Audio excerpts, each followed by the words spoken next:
Hi guys, it's Davey again. Good to see you all. As you can see tonight, we've got a Sovereign, a 1979 gold proof. This was the first commercially available proof Sovereign since 1937, and also this was the first proof Sovereign made in at the time the new Royal Mint site in Lantryston in South Wales. Originally, when they produced these at the time in 1979, they produced about, I think it was 50,000, but for some reason unbeknown to me, they didn't produce any with the COA's Certificate of Authenticity. And to celebrate 50 years of the new site in Lantryston, South Wales, they produced just 160 of these. These came on sale in January. I think they're on sale, about a day, if that. They all got snapped up. And I was lucky enough to get one, so I'll give it an unboxing, let you guys have a look.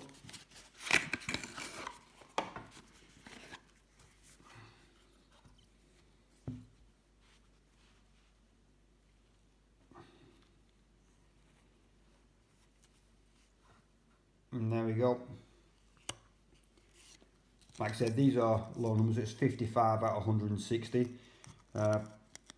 Any number between 160 is going to be good for one of these, so I'm happy enough with that. Yeah, and like I say, so originally there were 50,000, because like I say, it was the first commercially produced proof since 1937, and this presentation is just one of 160, so I'm pretty chuffed to have it, really. It's a nice one to go in my collection. It's the first Sovereign I've got with this second portrait with Arnold marching. So I'll let you have a look. And again, with being a proof, it's just stunning. It's just absolutely faultless, that.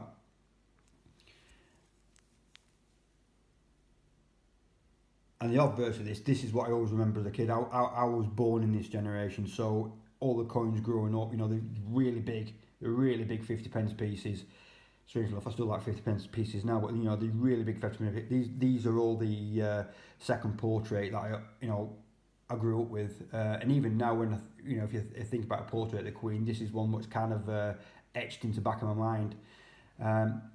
There is some saying with this image with Arnold marching.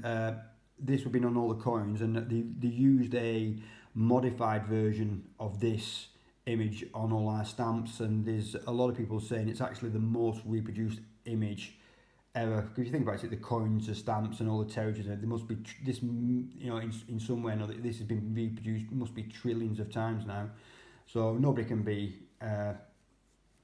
too accurate, but that's what the saying goes. And there she is. That's lovely, that one. And like I said, this is my first one with a second portrait. Nice one for the collection. The reason why I'm showing this one tonight,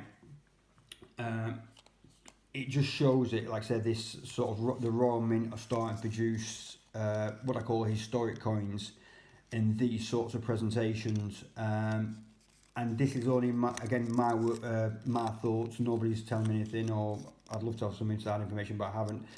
But I think we're very likely to see more historic coins in this type of presentation.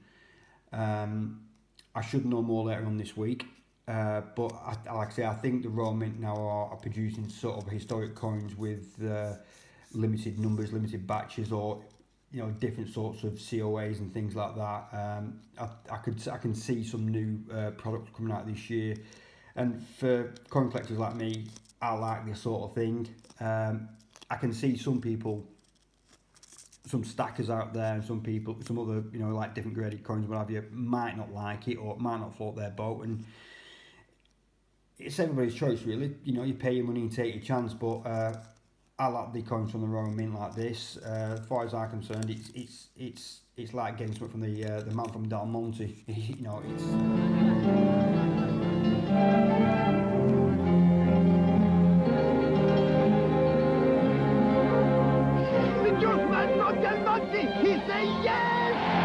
Del Monte, what we know about fruit, you can taste in our juice. It's come from the absolute authority on coins, as far as I'm concerned.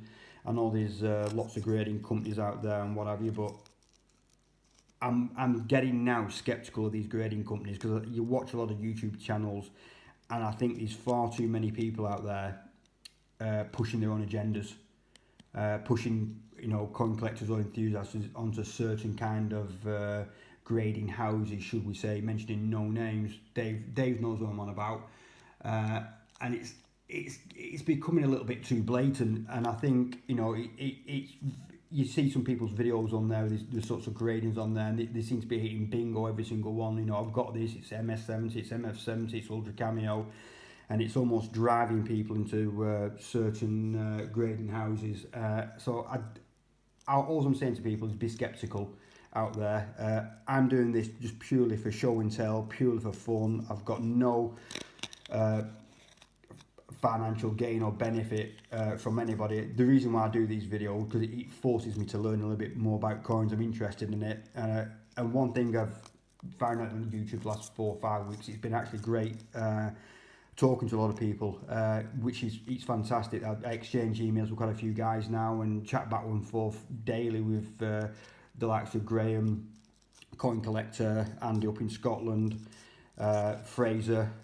There's quite a lot of good guys out there. So for me, I just want to do show and tell and show people what I've got and change, you know, and sharing information. But please be skeptical of some people on YouTube shoving you into these grading places. That's all I'm saying. So I'll give you one last look at my little sovereign. A little beauty, that one. I will love you and leave you for tonight. I've got loads of 10p runs with 50p runs coming, because I'm absolutely addicted now. So I'm off work this week, so I should be able to get quite a few done. So as always, any questions or anything, give us a shout. I'd love to hear from you guys. If you guys have got your own sovereigns, I'm learning as I'm going here. So, you know, if you've got any sovereigns that I've not seen or anything, put them on YouTube. Let us have a look. And if you've got any information, just also, you know, I think that's what good thing about YouTube. We all can sort of share information and learn as we go. So I'll leave it short and sweet tonight. Thanks very much, and I will see you again very shortly. Cheers.